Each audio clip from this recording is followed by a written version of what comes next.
Hi hello नमस्ते मैत्रिणींनो. Finally खूप दिवसापासून आम्हाला आमच्या गावाकडील रेणुका मातेच्या मंदिरात जायचं होतं. त्यासाठी आज आम्ही खूप वेळ काढून निघालो आहोत. फायनली आपण आलेलो आहोत रेणुका मातेच्या मंदिरात सोमठणा ह्या ठिकाणी.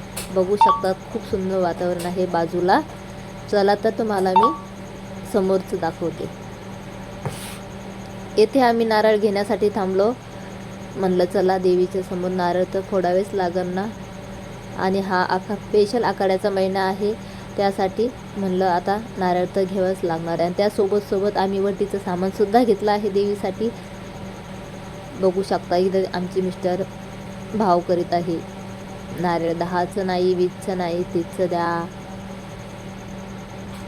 चला तर फायनली इथं आता नारळ फोडण्याची वेळ आली आहे. माझं बाळ म्हणतो मी नारळ फोडणार, ते म्हणते मी फोडणार. आता तर माझं बाळ फोडणार आहे, बघू शकतात.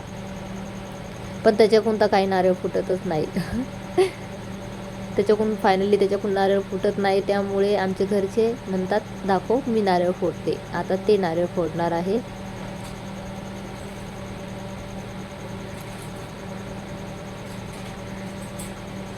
बघा त्यांची मस्ती. इथंच नारळ पाणी देवाला द्यायच्या अगोदर त्यांचंच इथंच चाललं सगळं. देव तिकडं राहिले, इथं यांचंच नारळ पाणी पिण्याची इच्छा झाली.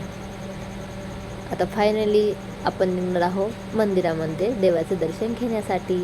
तुम्हाला आतमधून दाखवते मी देवीचं मंदिर आणि देवीची मूर्ती. एकदम सुंदर आहे, मन मोहून घेणारी आकर्षक मूर्ती आहे. आणि इथं गेल्यानं एकदम मनाला शांत वाटते. एकदम असं बघू शकता तुम्ही देवीची मूर्ती आहे. थोडं लांबून दिसते, तर चला मी तुम्हाला आतमधून दाखवते. हे बघा जवळून आपण दर्शन घेऊया. घ्या पटापटच सगळ्यांनी दर्शन घ्या. आणि फायनली माझ्या बाळाची डिमांड की पप्पा मला बेल वाजवायची आहे. आणि निघता वेळेस आम्ही बेल वाजली आणि फायनली निघालो घराकडे. आवडल्यास लाईक, सबस्क्राईब आणि शेअर करायला विसरू नका. Thank you so much.